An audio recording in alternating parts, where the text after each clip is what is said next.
नमस्कार दोस्तों, स्वागत है आप सभी का स्टडी विद 87 यूट्यूब चैनल पर। और हम लोग आगे आने वाले एग्ज़ामों के लिए करंट अफेयर्स की सीरीज़ चला रहे हैं।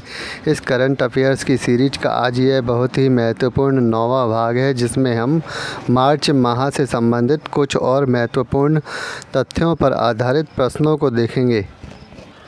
इस वीडियो में हम रणजी ट्रॉफ़ी, निगाह ऐप, ऑस्ट्रेलिया की सबसे ऊंची चोटी माउंट कोसियुस्को, बांग्लादेश का नया नारा, global animal protection index, Phooldei पर्व, अंतर्राष्ट्रीय वन दिवस, जनता कर्फ्यू, वर्ल्ड हैप्पीनेस रिपोर्ट एवं कोरोना वायरस के रोकथाम को विभिन्न प्रयासों पर चलाए गए अभियानों पर आधारित प्रश्नों को देखेंगे।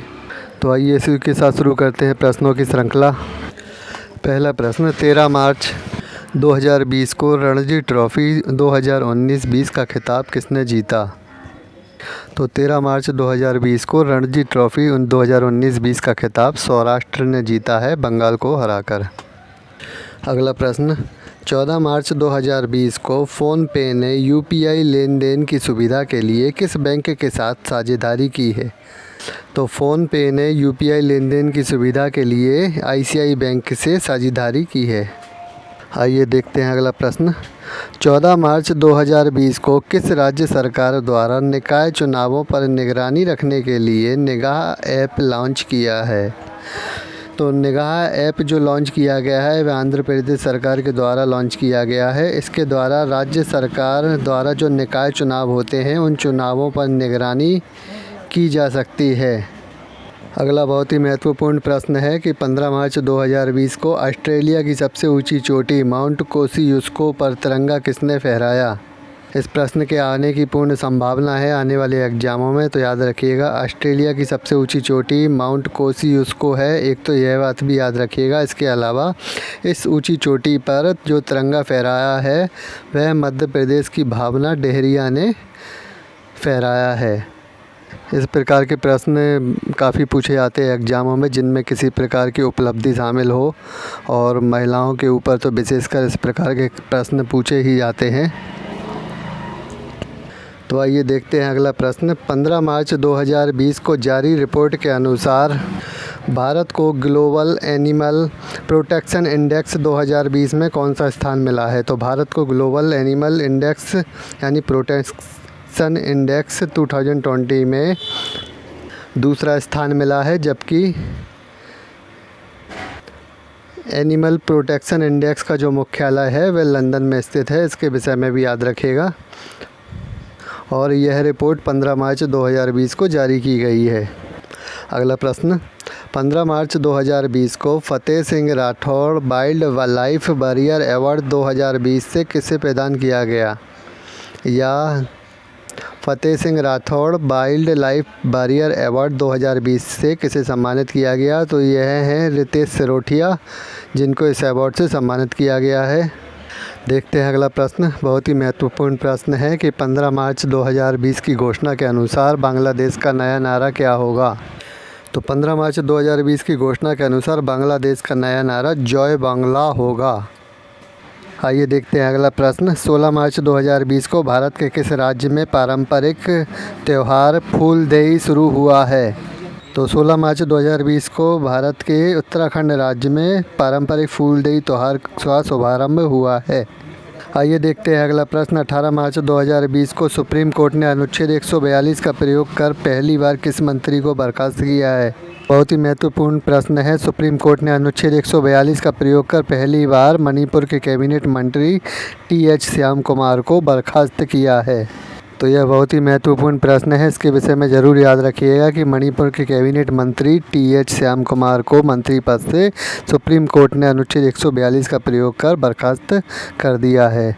तो आइए देखते हैं अगला प्रश्न, 18 मार्च 2020 को इंडियन सुपर लीग के छठे सीज़न का विजेता कौन बना है?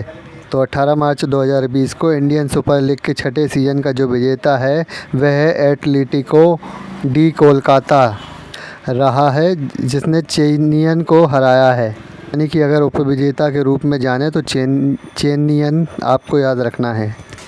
तो आइए देखते हैं अगला प्रश्न। 19 मार्च 2020 को सेल्स फोर्स इंडिया की चेयरपर्सन और सीईओ कौन बनी? तो 19 मार्च 2020 को सेल्स फोर्स इंडिया की चेयरपर्सन और सीईओ अरुंधति भट्टाचार्य को बनाया गया है। देखते हैं अगला प्रश्न। 19 मार्च 2020 को उच्चतम न्यायालय के किस पूर्व प्रधान न्यायाधीश ने राज्यसभा के मनोनीत सदस्य के रूप में शपथ ली है? तो यह भी बहुत ही महत्वपूर्ण प्रश्न है, याद रखिएगा। 19 मार्च 2020 को उच्चतम न्यायालय के रंजन गोगोई यानी कि पूर्व प्रधान न्यायाधीश ने राज्यसभा के मनोनीत सदस्य के रूप में शपथ ली है। आइए देखते हैं अगला प्रश्न। 19 मार्च 2020 को किस राज्य सरकार ने मुख्यमंत्री एडवोकेट वेलफेयर स्कीम की शुरुआत की है? तो 19 मार्च 2020 को दिल्ली सरकार ने मुख्यमंत्री एडवोकेट वेलफेयर स्कीम की शुरुआत की है। अगला भी बहुत ही महत्वपूर्ण प्रश्न है। 19 मार्च 2020 को किस राज्य सरकार ने सरकारी नौकरियों में पदोन्नति के आरक्षण को ख़त्म किया है?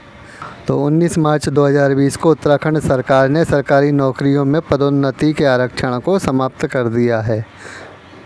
इस प्रकार के एग्ज़ाम में इस तरह के प्रश्न पूछे जाते हैं, इनके विषय में ज़रूर याद रखिएगा। और वीडियो आगे बनाने से पहले कहना चाहूँगा, जिन लोगों ने अभी तक चैनल को सब्सक्राइब नहीं किया वह इस प्रकार की वीडियो आगे पाने के लिए चैनल को सब्सक्राइब ज़रूर कर लें। आइए देखते हैं अगला प्रश्न। 20 मार्च 2020 को आईसीसी ने किन 2 भारतीय महिलाओं को अपने international channel of ICC development umpire में शामिल किया है? तो बहुत ही महत्वपूर्ण प्रश्न है। आईसीसी ने भारतीय महिलाओं जननी नारायण एवं वृंदा राठी को आईसीसी डेवलपमेंट एम्पायर टीम में शामिल किया है। बहुत ही महत्वपूर्ण प्रश्न है। आइए देखते हैं अगला प्रश्न। 20 मार्च को जारी वर्ल्ड हैप्पीनेस रिपोर्ट 2020 में भारत कौन सा स्थान मिला? तो 20 मार्च को जारी वर्ल्ड हैप्पीनेस रिपोर्ट 2020 में भारत को 144वां स्थान मिला है, जबकि इसमें लगातार 3-4 सालों से या 3-4 बार की रिपोर्ट में प्रथम स्थान फिनलैंड ने दोबारा हासिल किया है। इस प्रकार के इंडेक्स पर आधारित प्रश्न पूछे जाते हैं, जिनमें भारत का स्थान ज़रूर पूछा जाता है एग्ज़ाम में, तो याद रखिएगा इस प्रकार के प्रश्नों के विषय में। देखते हैं अगला प्रश्न। 21 मार्च को किस विषय के साथ अंतर्राष्ट्रीय वन दिवस मनाया गया है? तो 21 मार्च को इस बार वन और जैव विविधता विषय के साथ अंतर्राष्ट्रीय वन दिवस मनाया गया है। अगला प्रश्न। 22 मार्च को कोरोना के प्रकोप को देखते हुए प्रधानमंत्री नरेंद्र मोदी ने किस प्रकार के कर्फ्यू की घोषणा की है? तो 22 मार्च को जनता कर्फ्यू का ऐलान किया गया था। कोरोना के प्रकोप को देखते हुए प्रधानमंत्री नरेंद्र मोदी ने, यानी कि 22 मार्च को जनता कर्फ्यू लगाया गया। तो इस विषय में याद रखिएगा, बहुत ही महत्वपूर्ण प्रश्न है। हमारे द्वारा जो करंट अफेयर्स की सीरीज चलाई जा रही है, इसमें दिवस बाई दिवस आधारित महत्वपूर्ण घटनाओं को प्रश्नों के माध्यम से कवर किया जाता है। इस प्रकार के प्रश्न ही आपको करंट अफेयर्स के पोर्शन में यानी कि एग्ज़ाम में देखने के लिए मिलेंगे। तो आइए अभी देखते हैं अगला प्रश्न। 22 मार्च 2020 को किस विषय के साथ विश्व जल दिवस मनाया गया है? तो विश्व जल दिवस जो है वह जल और जलवायु परिवर्तन विषय के साथ मनाया गया है। हमारे जितने भी महत्वपूर्ण दिवस हैं उन सभी दिवसों की तारीख एवं उनके विषय पर आधारित प्रश्न ही बनते हैं एग्ज़ाम में। और पर्यावरण पर आधारित जितने भी दिवस हैं वे बहुत ही महत्वपूर्ण होते हैं। तो आइए देखते हैं अगला प्रश्न। 23 मार्च 2020 को कोविड-19 के चलते कर्फ्यू लगाने वाला देश का पहला राज्य कौन बना? तो सबसे पहले कर्फ्यू लगाने वाला देश का प्रथम राज्य पंजाब बना है। अगला प्रश्न। 23 मार्च को किसने चौथी बार मध्य प्रदेश के मुख्यमंत्री के रूप में शपथ ली है? तो 23 मार्च को चौथी बार शिवराज सिंह चौहान, जो भाजपा पार्टी से बिलोंग करते हैं, और इन्होंने मुख्यमंत्री पद के रूप में शपथ ली है। इससे पहले प्रदेश में कांग्रेस के कमलनाथ मुख्यमंत्री पद पर शोभित थे, परंतु पूर्ण बहुमत न रख पाने के कारण भाजपा ने कांग्रेस सरकार को प्रदेश में गिरा दिया और अपने मुख्यमंत्री के रूप में शिवराज सिंह चौहान को शपथ दिलवाई और ये चौथी बार मुख्यमंत्री बने हैं मध्य प्रदेश के, याद रखिएगा। आइए देखते हैं अगला प्रश्न। 24 मार्च 2020 को कोरोना वायरस के प्रकोप के कारण टोक्यो ओलंपिक 2020 का बहिष्कार करने वाला दुनिया का पहला देश कौन बना? तो कोरोना वायरस के प्रकोप के कारण टोक्यो ओलंपिक 2020 का बहिष्कार करने वाला दुनिया का पहला देश कनाडा बन गया। अगला बहुत ही महत्वपूर्ण प्रश्न। 24 मार्च 2020 को किस राज्य ने कोविड-19 का प्रचार रोकने हेतु मो जीवन यानी मेरा जीवन कार्यक्रम का शुभारंभ किया? तो यह उड़ीसा सरकार के द्वारा प्रारंभ किया गया है कार्यक्रम मो जीवन यानी कि मेरा जीवन। इस अभियान के अंतर्गत कोविड-19 से बचाव के लिए अपने घरों में रहने और मास्क लगाकर निकलने, सोशल डिस्टेंसिंग का पालन करने के निर्देश दिए गए। तो यह अभियान ओडिशा के मुख्यमंत्री नवीन पटनायक द्वारा चलाया गया है। आइए देखते हैं अगला प्रश्न। 24 मार्च को तमिलनाडु का 38वां जिला किसे बनाने की घोषणा की गई है? तो बहुत ही महत्वपूर्ण प्रश्न है। मार्च 24 को जो तमिलनाडु का जो 38वां जिला है वह माइलादुतुराई को बनाने की घोषणा की गई है। यानी कि पहले 37 ज़िले थे तमिलनाडु में, अब 38वां जिला माइलादुतुराई होगा। आइए देखते हैं अगला महत्वपूर्ण प्रश्न। 25 मार्च 2020 को भारत का पहला कोविड-19 अस्पताल कहाँ खोला गया? तो बहुत ही महत्वपूर्ण प्रश्न है कोरोना वायरस कोविड-19 से संबंधित।